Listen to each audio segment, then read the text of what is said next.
Hi there, guys. This is Eamon, and welcome to our YouTube channel, English Literature. And a special hello to first year. How are you guys? तो आज का जो हमारा topic है वो है sonnet, जिसमें हम लोग कवर करेंगे टाइप्स ऑफ सोनेट्स को, जिसमें इटालियन और पेट्रार्कन सोनेट्स है. We will also discuss English और Shakespearean sonnets and the last Spenserian sonnet. Sonnets have been used in the history of poetry from centuries. और इसका जो इनिशियल रिकॉर्ड हमें मिलता है वो इटालियन पोइट्री में मिलता है, जो कि for the first time use किया गया था in the 12th century. Sonnets were for the first time developed in the era of renaissance, जो कि एक इटालियन पोइट थे जिनका नेम था फ्रांसिस्को पेट्रार्का. उन्होंने अपनी पोइट्री में उसको यूज़ किया था. 16 और 17 सेंचुरी में फिर ये फॉर्म ऑफ पोइट्री इंग्लैंड में आई और इसमें बहुत सारे पोइट्स ने अपना अपना स्टाइल इसमें ऐड किया, जिसमें जो सबसे इम्पोर्टेंट और ज़्यादा फेमस है वो है स्पेंसेरियन सोनेट और शेक्सपियरियन सोनेट है. यानी कि हमारे पास टोटल 3 फेमस फॉर्म्स हैं. Number 1 it is Petrarchan sonnet, जिसको इटालियन सोनेट भी कहते हैं. फिर हमारे पास आ जाता है शेक्सपियरियन सोनेट, जिसको हम लोग इंग्लिश सोनेट भी कहते हैं. And the last but not the least हमारे पास आ जाता है Spenserian sonnet. Okay, let's begin with the definition कि सोनेट होता क्या है. सोनेट जो है वो एक फॉर्म ऑफ पोइट्री है जो कि कंप्राइज्ड करता है 14 लाइंस पे, जिसमें 14 लाइंस होती हैं. ठीक है, आपकी टेक्स्ट बुक में भी 2 पोम्स इंक्लूडेड हैं. Do let me know their names in the comment section. और जो लाइंस होती हैं, इन लाइंस में ये रिटन होते हैं आयम्बिक पेंटामीटर में. अब आपके माइंड में क्वेश्चन आएगा कि जी व्हाट इज़ एम्बिक पेंटामीटर.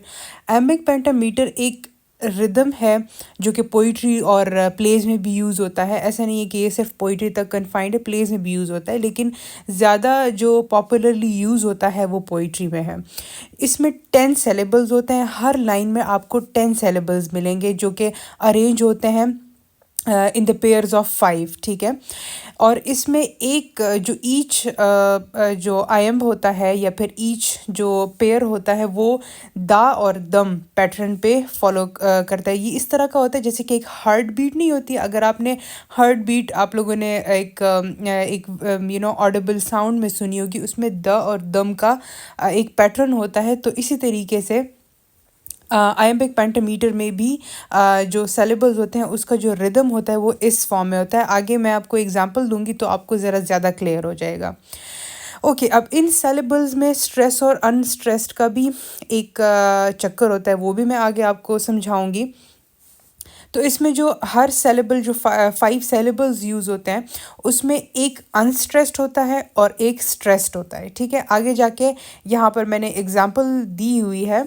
इस एग्जांपल में मैं आपको सब कुछ क्लियर कर दूंगी, सो डोंट वरी. अब आपके माइंड में एक और क्वेश्चन आएगा. Girls, you guys haven't raise the board clearly. It's okay, I will raise it for you guys, या फिर हम इसको ऐसे ही इसी के ऊपर लिख लेते हैं. जी, तो हम क्वेश्चन के बारे में बात कर रहे थे. तो आपके माइंड में एक क्वेश्चन आएगा कि जी व्हाट इज़ सेलेबल. अब सेलेबल को देख लें. A syllable is a single unbroken sound in a word. It usually has a vowel AEIOU. तो सेलेबल वॉवल की साउंड को कहते हैं. For example cat. अब CAT में वॉवल हमारे पास क्या है, A. तो ये जो A जो साउंड प्रोड्यूस कर रहा है उसको हम लोग सेलेबल कहेंगे. ठीक है, वो साउंड जो है, ये जो पूरा जो ये वर्ड जिसमें A की वॉइस आ रही है, ये हमारे पास कितने वॉवल इसमें यूज़ हुए हैं, ओनली 1. तो फिर ये हमारे पास इसमें क्या हो गए, एक सेलेबल हो गया, राइट. अब देख लेते हैं वाटर को. वाटर में wa 1 syllable and then we have ter, यानी कि हमारे पास आ गया सेकंड सेलेबल. तो ये मिलके हमारे पास 2 हो गए, राइट. फिर आ जाते हैं ब्यूटीफुल की तरफ. अब ब्यू, राइट, इट्स 1 देन टी, यानी ये जो टी के साथ जो आई लिखा हुआ है that is also a vowel, right. तो ये एक अलग साउंड प्रोड्यूस कर रहा है. ये हमारे पास हो गया सेकेंड. एंड देन फुल, ये हमारे पास हो गया थर्ड सेलेबल. तो यानी कि ब्यूटीफुल में हमारे पास कितने सेलेबल हैं, 3 सेलेबल। इसी तरीके से सोनेट्स में आप लोग जब उसका जो सेंटेंस देखेंगे, you guys will find 5 pair of saleable, जिसकी वजह से वो क्या बन जाता है, वो एक आयम्बिक पेंटामीटर बन जाता है, right. Now look at this example. अब इसमें ये जो फर्स्ट वर्ड है शेल, इसमें हमारे पास ये जो ए है, ये हमारे पास एक सेलेबल आ गया, यानी कि this is the first one, ठीक है। फिर उसके बाद हमारे पास आ जाता है आई, यानी कि ये हमारे पास आ गया सेकेंड वन। तो ये क्या बन गया, ये एक वो बन गया ना, पेयर बन गया। अब जब हम डेफिनेशन को देख रहे थे तो उसमें स्ट्रेस्ड और अनस्ट्रेस्ड सेलेबल की भी बात की गई थी।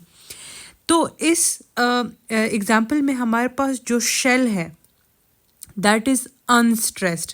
फिर हमारे पास आ जाता है आई, दैट इज स्ट्रेस्ड, यानी कि जो हमारे पास जो फर्स्ट सेलेबल आएगा that would be always stressed, unstressed, and then उसके बाद जो हमारे पास सेकंड सेलेबल आएगा that would be unstressed, right. अब आ जाते हैं कंपेयर की तरफ। कंपेयर में हमारे पास आ गया COM, ये जो O है that is also a vowel, ये हमारे पास एक आ गया। देन आ जाता है हमारे पास पेयर, ये हमारे पास आ गया सेकंड वॉवल, यानी कि ये हमारे पास बन गया ना, क्या बना हमारे पास, ये एक पेयर बन गया,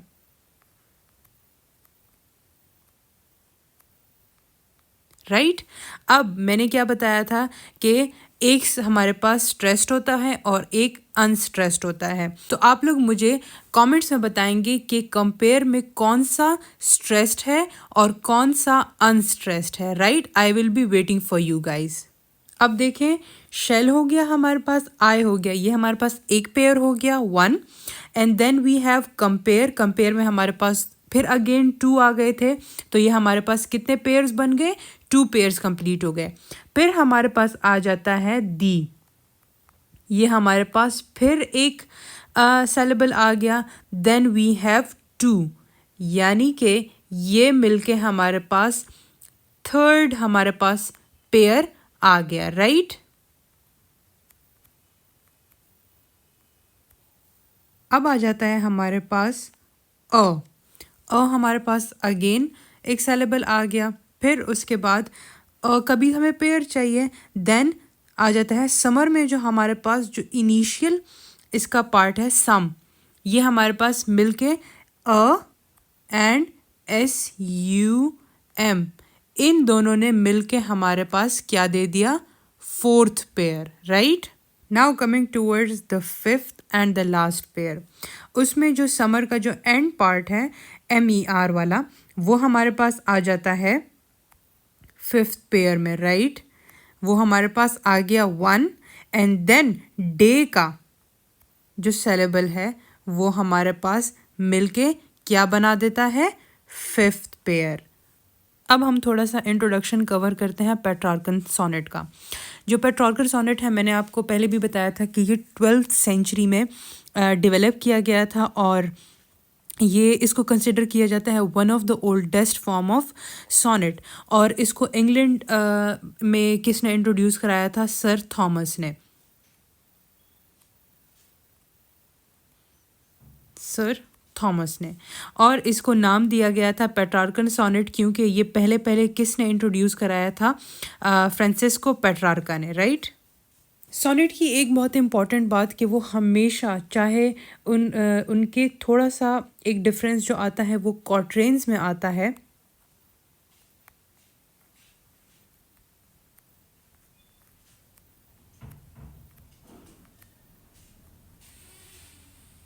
हर पोइट अपने क्वार्ट्रेन्स को थोड़ा बहुत डिफरेंट कर लेता है, लेकिन जो वो स्ट्रिक्टली फॉलो करता है सोनेट्स अपने फॉर्म में, वो है 14 लाइंस। नो मैटर व्हाट, आपको 14 लाइंस ही मिला करेंगी उस सोनेट में। आपको सोनेट्स में हमेशा 14 लाइंस ही मिला करेंगी। जो डिफरेंस होगा वो सिर्फ क्वार्ट्रेन्स का होगा। Quatrains might be different depending on the structure कि वो कौन से सोनेट को फॉलो कर रहा है पोइट, या वो पेट्रार्कन को कर रहा है, स्पेंसेरियन को कर रहा है, या शेक्सपियरियन को कर रहा है। बट जो एक चीज़ स्ट्रिक्टली फॉलो होती है वो है 14 lines. If you look at the structure of Petrarchan sonnet, तो इसमें 14 लाइंस है। एज यू ऑल नो कि वो स्ट्रिक्टली फॉलो करता है इस रूल को, 14 लाइंस के रूल को। वो डिवाइडेड होता है एक ऑक्टेव में। ऑक्टेव कहते हैं जिसमें 8 लाइन्स इन्वॉल्व हो, और वो जो ऑक्टेव है that is also again split into four lines, यानी कि 2 क्वार्टेन्स उसमें होते हैं जो कि और वो जो 2 क्वार्टेन्स है वो each is comprised of 4 lines. And then we have sestet जो कि एंडिंग हमारी लाइन्स होती हैं, और वो होती हैं 6 lines, right. And then it also follows iambic pentameter. Iambic pentameter मैंने आपको समझा दिया था। And here is the rhyme scheme of Petrarchan sonnets. उसके बाद आ जाते हैं टोन पे। टोन में हमारे पास अगर बेसिक और मेजर हम लोग थीम्स चेक करें तो हमारे पास आ जाता है लव और रोमांस के थीम्स हमारे पास पेट्रार्कन सॉनेट्स में बहुत ज़्यादा प्रोमिनेंट हैं। और एक और इम्पॉर्टेंट बात, जब ऑक्टेव एंड होता है, मैंने आपको बताया ना कि वो स्टार्टिंग में आपके जो लाइंस होते हैं 8 लाइंस होते हैं, वो 8 लाइंस जब एंड हो रहे होते हैं तो एक टोनल शिफ्ट आता है। उस टोनल शिफ्ट को क्या कहते हैं? उस टोनल शिफ्ट को कहते हैं वोल्टा। उस टोनल शिफ्ट को कहते हैं वोल्टा। और वो वोल्टा, ये जो वोल्टा है ये एक्चुअली काम करता है क्लाइमैक्स का। और ये क्लाइमैक्स कहाँ जाके रिजॉल्व होता है? क्लाइमैक्स है ये हमारे पास सेसेट में, यानी कि जो लास्ट 6 लाइंस होती हैं उसमें जाके रिजॉल्व हो जाता है। Let me give you guys a tip कि आप लोग वोल्टा को कैसे रिकग्नाइज कर सकते हो। वर्ड्स जैसे but,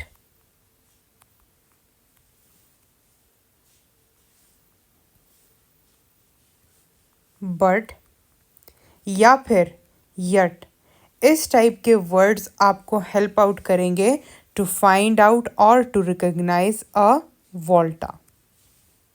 Let's move toward the other form of sonnet, which is Shakespearean sonnet. तो शेक्सपियरियन सोनेट, जिसको इंग्लिश सोनेट भी कहा जा सकता है, वो भी ऑब्वियसली अडॉप्ट किया गया था पेट्रार्कन सोनेट से एलिज़ाबेथन पीरियड में, जिसमें जो ये टाइप है ये फर्स्ट ऑफ ऑल अडॉप्ट या फिर डेवलप की गई थी बाय विलियम शेक्सपियर। और बहुत सारे ऐसे पोइट्स हैं जिन्होंने सोनेट्स को यूज़ किया था, शेक्सपियरियन सोनेट को यूज़ किया था, जिसमें हमारे पास जॉन डन आ जाता है, जॉन मिल्टन आ जाते हैं, और ये बहुत सारी लिस्ट है। बट ये कुछ फेमस पोइट्स है तो उनका मैंने मेंशन कर दिया था। शेक्सपियर ने अपनी लाइफ में 154 सोनेट्स लिखे हैं, राइट, जो कि बहुत फेमस हैं। Let me just write it again.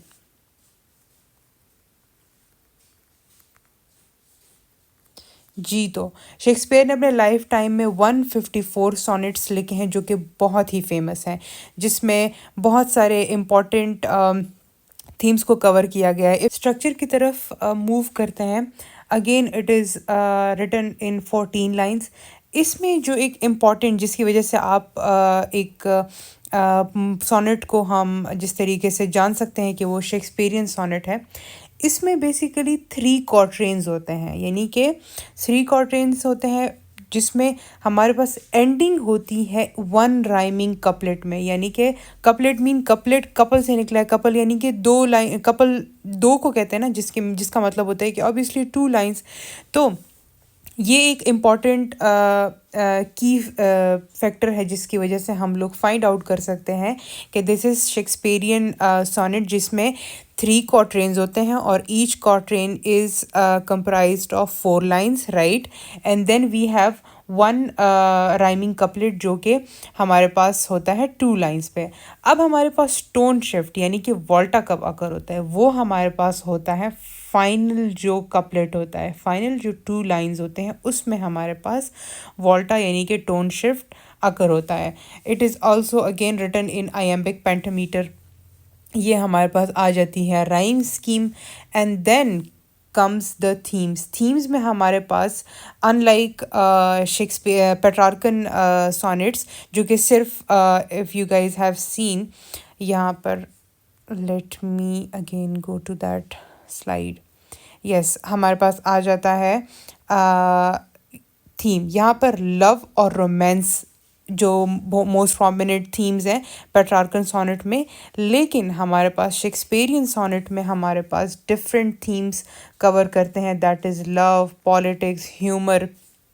Unlike again देखें, अनलाइक पेट्रार्कन सोनेट जो कि फोकस करता है सिर्फ और सिर्फ लव पर। Okay, so let's move towards the last type of sonnet which is Spenserian sonnet. तो Spenserian sonnet जो है it is developed by Edmund Spenser in 16th century. और ये जो टाइप ऑफ सोनेट है ये ऑब्वियसली इंस्पायर्ड थी बाय पेट्रार्कन सोनेट। और इसमें जो इसकी अगर हम लोग कैरेक्टरिस्टिक्स देख लें, जिसमें हम स्ट्रक्चर आ जाता है, एग्जैक्ट 14 लाइंस होती हैं, इसमें 3 क्वार्टरेंस होते हैं और each stanza is comprised of 4 line. Same इसका जो टाइप है वो स्ट्रक्चर का जो वो है वो एग्जैक्टली शेक्सपियरियन सोनेट्स की तरह है, जिसमें एंड हमारे पास 1 राइमिंग कपलेट पे होता है।